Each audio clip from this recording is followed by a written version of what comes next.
Namaste. Welcome to Rajesh IAS Academy. First of all, from our team, we congratulate each and every aspirant who have gone a step ahead towards reaching your goals by attending this free mock test. So I'm Priyadarshini. Let's directly dive.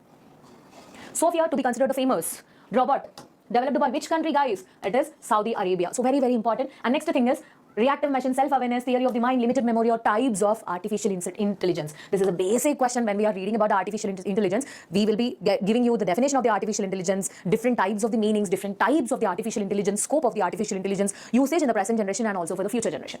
And next, 13th question.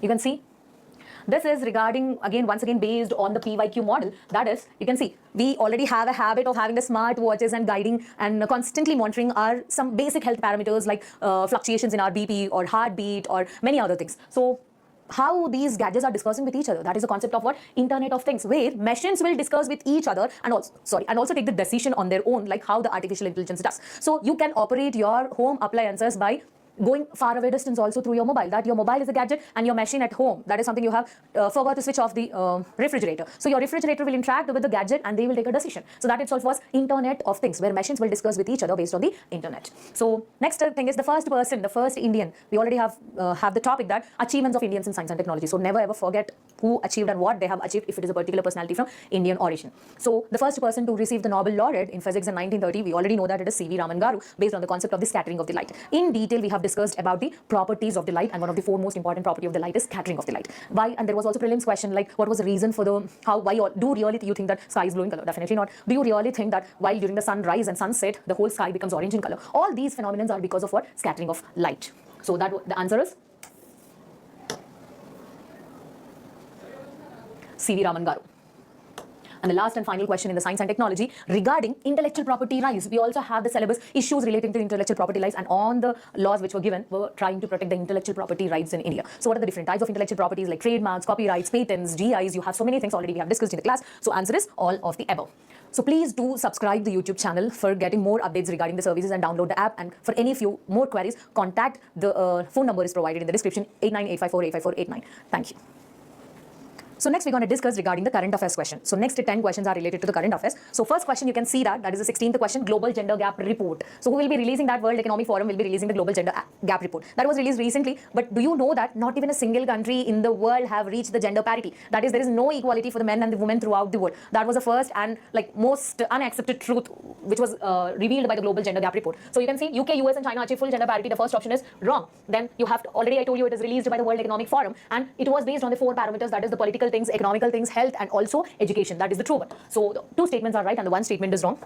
So while we are having a rapid revision program, in that we will also cover the current affairs at a faster pace for the upcoming prelims. So next, the 17th question, we already know that many Ramsar sites, approximately now we have more than 95 Ramsar sites in India, and in 2025 itself so many were being announced. So you have to match with the state which it belongs to. You can see that Gogabil Lake, that is a Ramsar site which belongs to the Bihar, and Silisir Lake is present in the Rajasthan. All these were declared as a UNESCO World Heritage Site, not UNESCO, Ramsar sites which were recognized in this year.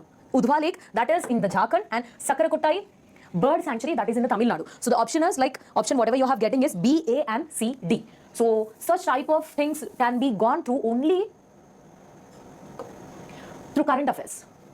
So next question, you can see UPS is fond of to ask anniversaries whenever it is like 50 years, 25 years, 75 years and 100 years, 150 years. So definitely if you get such type of anniversary questions, please go through it. It's not like 20 years, 30 years is more important, but majorly they have asked for like 25 years, 50 years, 100 years, 150 years and 75 years in such type of questions. So this question is also regarding the 100th birth anniversary of a person who means on the occasion of celebration of this 100th birth anniversary of that particular personality, they organized a huge or larger scale meeting in the New Delhi and regarding the Evergreen Revolution and all these things. So who is the personality?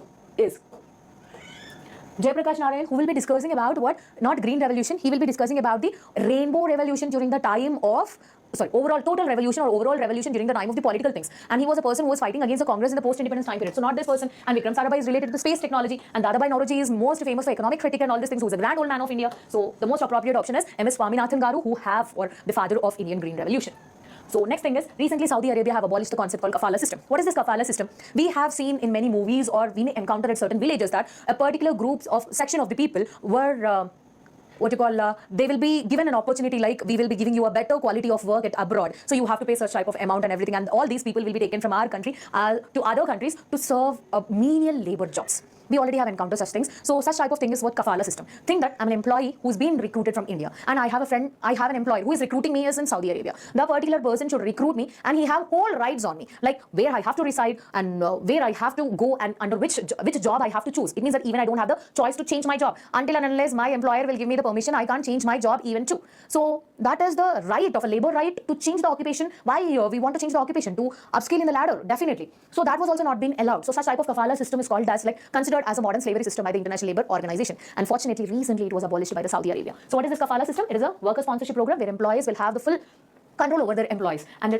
according to ILO, it was regarded as the modern slavery system. So both options are right. And coming to the global stock take, when you do not know, I think this is also related to the COP30. We all know that COP30 held and continued for a long time in the November 2025 itself. In that, we'll get this topic called global stocktake. So actually, all the options given here are important. You can see all nations must protect environment, but at varying levels based on their historical contributions, current capabilities. This is what common but differentiated responsibilities and individual national commitments in order to do for the global climate change is for intended nationally determined contributions. So the left option is the periodic assessment on the whole world's collective progress on the climate action. What was the progress of whole world members regarding the climate action is nothing but what? Global stocktake. So next, 21st question. Bamiyan Buddha statue, World Heritage Site. It was in NCERT also that when we are reading about the Gandhara art of architectures and different types of the architectures in the post-Maurya, you'll be learning all these things. Sculptures. So Bamiyan Buddha statue was in Afghanistan. So this is from history in link with the current affairs. And next thing is Dhruva is a digital portal. Just now I told you when I'm discussing about the 8th question, you have to see unique address platform per a particular area. So where you can virtually transfer the address instead of typing it every time the whole address. You'll be given a unique code, and by using that code, whole your address will be known to the person whom you are sending the information. This also gives some authentication, and recently it was started by the Department of the Post. The Postal Department have started it. So sometimes UPSC will ask a questions where one of the option which was given in some question will be the question in the next part. So the first option of the 8th question is the answer for this question. So that is something unique what UPSC will follow on. So next thing is 23rd question. Yes, regarding the World Soil Day. Yes, every time we will be concentrating. When we heard the word soil, then we will be giving more preference to the farmers, rural soil, and all these things. We'll discuss about things. But this time, the World Soil Day is dedicating the theme to the urban soils. So what is the importance of the urban soils? Actually, all the points which are given here are nearly the importance of the urban soils. Whenever if it is a question or a mains question regarding the importance of the soils, you can bifurcate the answer into like importance of the rural soils and the importance of the urban soils. In order to have a sustainable development, definitely we need such type of answers. So answer is all. And next question is something like I gave this because many times we'll be using the words Gen Z, Millennium, and Zen Alpha and all these buzzwords prescribing a particular set of the generation. So I found like it's very important to make you know also regarding that. So what is a Gen Z? So it's not always about the negative thing. I gave all here a positive aspect of a generation where the particular generation was born in a technological field and known with the constant changes and all these things. With a full of diversity is called the Gen Z. You can go through that. These were the bridge between analog and these were the millennials. Hardworking, value, stability, these were erstwhiles. And the born in artificial intelligence, those were Zen Alpha. So many generations are there. So look into that topic too. And the last question is regarding antimicrobial resistance. This is also a huge topic and which is considered as a hidden pandemic in the world which is going on. We all know that many pathogens enter into our body, whether it is a virus, bacteria, fungi, protozoa, or any other things. So when a particular foreign particle enters into our body for the first time, our immune system tries to defend it or try to kill it. If it doesn't do it, then we will be getting a fever and all these things. Then we'll immediately have a tablet or a drug or a medicine. So the pathogen will be evolving in such a way that it will no more react to the same medicine again.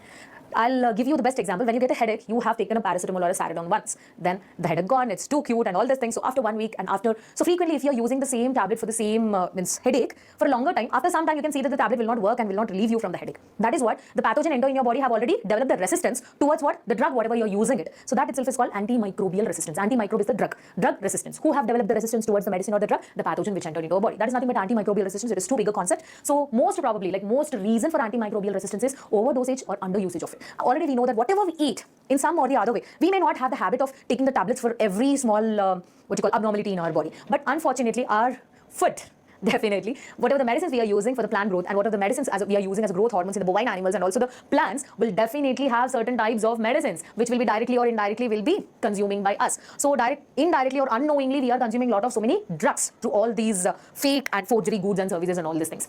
So that is why what happened when we have a new medicine, when we get a certain fever or anything, when we have a medicine, this medicine is not working because already the pathogen entered in our body, already have developed the resistance to it. So you can see what is the condition of the antimicrobial resistance is given in the statement 1 and what was the reason is given in the statement 2. So statement 1 is correct and statement 2 is explaining the statement 1 correctly. So answer is A. So these are the current affairs questions what we have gone through, and please do subscribe our channel. Once again, congratulate to each and every civil aspirant who have gone through this UPSC free mock test.